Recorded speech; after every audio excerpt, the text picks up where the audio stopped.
حضرت خواجہ معین الدین چشتی اجمیری فرماتے ہیں ہر کس کے در نماز نہ بیند جمال دوست فتویٰ حمید ہم کہ او نمازش قضا کنند. جو نماز میں جمال یار نہیں دیکھتا فتویٰ میں دیتا ہوں نماز دوبارہ پڑھے. فتویٰ میں دیتا ہوں نماز دوبارہ پڑھے. اور اقبال بولا گھر تیرا شوق نہ ہو میری نماز کا امام. گھر تیرا شوق نہ ہو میری نماز کا امام. میرا قیام بھی حجاب میرا سجود بھی حجاب. لوح بھی تو قلم بھی تو تیرا وجود الکتاب. گنبد آبگینہ رنگ تیرے محیط میں اباب. ان کا خیال نہیں ہے تو نماز کیسی؟ آئیے بخاری اٹھائیے. کعب بن مالک یہ وہ صحابی ہیں جن کی بخشش کا رب نے سورہ توبہ میں اعلان کیا ہے. فرماتے ہیں اصلی قریبا منہ. جب میں نماز پڑھتا حضور کے نیڑے کھڑا ہو کے پڑھتا. کیوں؟ ثواب زیادہ ہو یہ غرض ہو سکتی ہے، لیکن انہوں نے بتایا کہ نیڑے کیوں کھڑا ہوتا تھا، قریب کیوں کھڑا ہوتا تھا. اصلی قریبا منہ. جب نماز پڑھتا تو حضور کے نیڑے کھڑا ہوتا. کیوں؟ فَأُسَارِقُهُ النَّظْرَ. اس لیے کہ نماز بھی پڑھتا رہتا تھا، چوری چوری حضور کی دید بھی کرتا رہتا. اصل نماز ہے یہی، روح نماز ہے یہی. میں تیرے روبرو رہوں تو میرے روبرو رہے.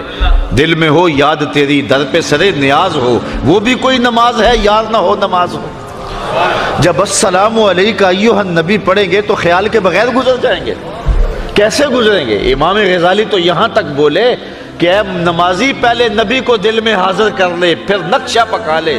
جب نقشہ پک جائے پھر کہنا آقا تیری بارگاہ میں سلام ہو.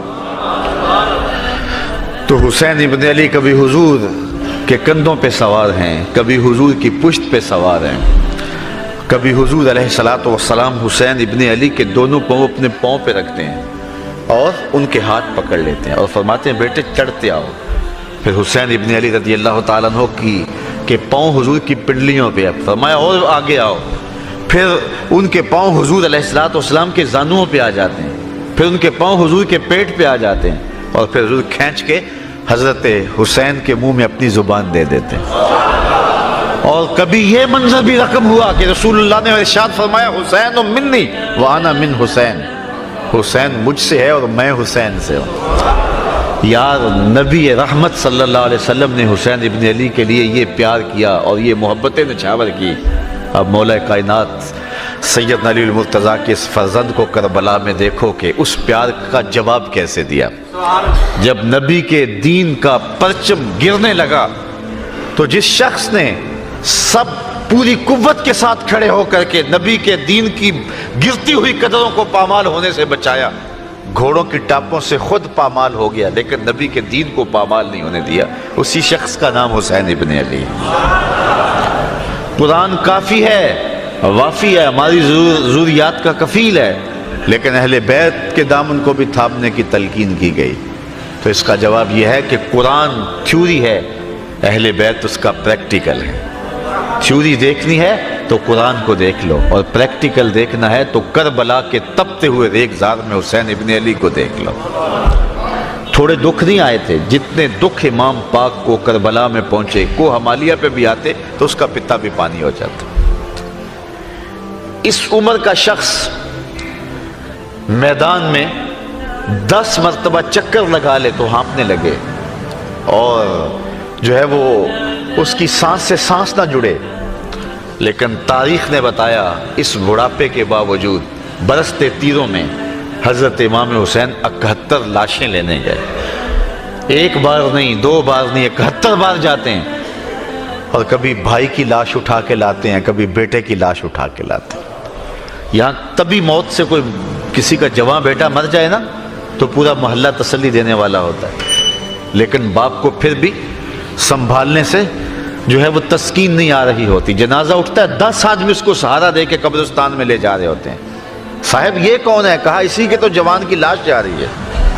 تبھی موت سے بیٹا مر جائے، آپ اولاد رکھتے ہیں، حضرت تصور دیکھیں، معاشرے میں دیکھتے ہیں، تبھی موت سے بیٹا مر جائے اور باپ سنبھلتا نہیں، 10 لوگ سنبھالا دے رہے ہوتے ہیں. میں پھر خراج نہ پیش کروں حسین ابن علی کو کہ جو جوان بیٹے کی لاش کندھوں پہ اٹھا کے خیموں تک لاتے ہیں اور پھر بھی ہاتھ اٹھا کہتے ہیں مالک حسین کی یہ قربانی بھی قبول فرما. 6 ماہ کے بیٹے کو فرات کے کنارے لیے کھڑے ہیں اور کہا میرے سے تمہارا اختلاف ہے، اس سے تو نہیں ہے، اس کو تو پانی دے دو، لیکن جواب میں تیر ملتا ہے اور حضرت اصغر کا گلا کٹ جاتا ہے، خون کے فوارے بہنے لگتے ہیں اور 6 ماہ کا بیٹا ہاتھوں میں تڑپ کے ٹھنڈا ہو جاتا ہے۔ حضرت امام حسین پھر بھی کہہ رہے ہیں مالک حسین کی یہ قربانی بھی قبول فرما۔ کبھی کٹے ہوئے بازو بھائی کے اکٹھے کر رہے ہیں، کبھی قاسم کی لاش اٹھا کے لا رہے ہیں، اتنے دکھ کلیجے پہ، لیکن اس کے بعد استقامت کا کوہ گراں بنے ہوئے ہیں۔ گھوڑے کی زین پہ حضرت امام حسین رضی اللہ تعالی عنہ جب بیٹھتے ہیں اور لشکر کوفہ کی جانب بڑھتے ہیں تو آواز آ رہی ہے یہ کون ذی وقار ہے، بلا کا شاہ سوار ہے، لباس ہے پھٹا ہوا، غبار سے اٹا ہوا، تمام جسم نازنی، چھدا ہوا کٹا ہوا، پھر بھی ہے ڈٹا ہوا، یہ نبی کا نور عین ہے، یہ بالیقین حسین۔ حضرت امام حسین کو پیاس کیوں ستاتی؟ حضور کی زبان چوسی تھی۔ سواری سے کیوں گرتے؟ اس لیے کہ حضور کے کندھوں کی سواری کی تھی۔ حضرت امام حسین نے حضور علیہ السلام کی پشت پہ بیٹھے اور انہوں نے سجدے کو طول دیا تھا، آج حسین نے بھی اس کے بدلے میں ایک سجدہ کیا، کربلا کے میدان میں سجدہ کیا حسین ابن علی نے۔ آپ جانتے ہیں جب گھوڑے کی زین سے فرش زمین پہ آئے، ایک تو علماء وائزین اور ذاکرین کا سٹائل ہے، ظاہر اس انداز میں واقع کربلا کو بیان تو نہیں کر پا سکتا اور مشکل بھی ہے، لیکن جو محتاط روایتیں ہیں اس کے مطابق آپ کا جب پیراہن اتارا گیا تو 113 سوراخ اس میں تیروں کے تھے، 33 زخم تلواروں کے تھے اور 34 گھاؤ نیزوں کے تھے، اور نیزوں کی انیاں جسم میں ٹوٹ چکی تھی، اور گھوڑے کی زین سے فرش زمین پہ آئے۔ ایک کانٹا بھی بدن پہ چبھا ہو تو ہماری نماز رہ جاتی ہے، اور اتنے تیر بدن میں اور لخت لخت سے خون بہ رہا ہے، 71 لاشیں پڑے ہوئے ہیں، اور 22,000 کا لشکر جرار جو ہے وہ ٹوٹ کے آپ پر تیر برسا رہا ہے، لیکن گھوڑے کی زین سے فرش زمین پہ آئے صابر ایسا کہ نماز کا وقت ہو گیا۔ میں کہتا ہوں حسین جیسا بھی کوئی نمازی ہو سکتا ہے، نماز کا وقت ہو گیا تو سجدے میں سر جھکا دیا اور اللہ کی بارگاہ میں عرض گزار ہوئے، اللہم رضن بقضائک و صبرن علی بلائک تسلیما لامرک سبحان ربی الاعلی۔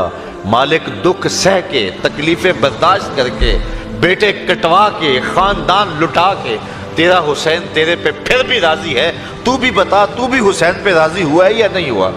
آواز آ رہی ہے اس پیاسے پر محمد مصطفیٰ کو ناز ہے، اس نواسے پر علی شیر خدا کو ناز ہے، اوروں نے بھی سجدے کیے پر اس کا عجب انداز ہے، اس نے وہ سجدہ کیا جس پر خدا کو ناز ہے۔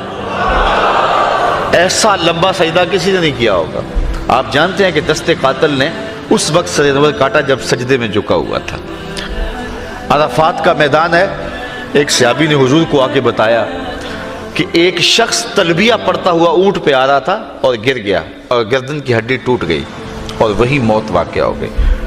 حضور نے فرمایا اس کو احرام میں کفن دے دو اور دفن کر دو، اور پھر حضور نے ایک تاریخ ساز جملہ ارشاد فرمایا یہ شخص جب قیامت کے دن اٹھایا جائے گا ملبیاً، یہ لبیک لبیک پکارتا ہوا اٹھے گا، چونکہ لبیک لبیک تلبیہ پڑھتا ہوا شہید ہوا ہے، فوت ہوا ہے، تو اٹھے گا بھی تو اسی حالت میں، تو سمجھ آگے جس حالت میں کوئی جاتا ہے اسی حالت میں اٹھایا جاتا ہے۔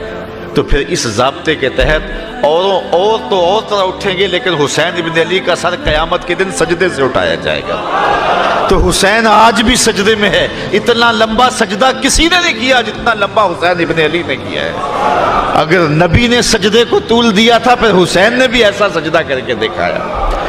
اے حسین ابن علی تم پر سلام، نازش آل نبی تم پر سلام، تم پہ لاکھوں رحمتیں لاکھوں سلام، اے شہیدان محبت کے امام، لالا گون لالا کفن لالا چمن، اے چمن اندر چمن، زندگی ہی زندگی تیری حیات، اے حیات اندر حیات، افتخار ملت بیضا ہے تو، رب کعبہ کی قسم یکتا ہے تو، فخر کا دل میں دریچہ باز کرنا چاہیے، جن کا تو آقا ہے ان کو ناز کرنا چاہیے۔ ہم حسین والے نہیں ہیں، ہم حسین والے ہیں۔ یار اتنے زخم کلیجے پہ ہو پھر بھی گھوڑے کی زین پہ ڈٹا ہوا ہے، اور کس عظیمت کے ساتھ آپ نے مقابلہ کیا، تو رواں رواں پکارتا ہے واہ حسین تیری عظمت کو سلام۔ اللہ اکبر، کوہ ہمالیہ کا کلیجہ بھی پھٹ جاتا، اتنے دکھ اس پہ آتے، لیکن امام حسین نے کمال کر دی، اور آج صدیاں گزرنے کے بعد حسین ابن علی کا نام دلوں میں تازہ ہے۔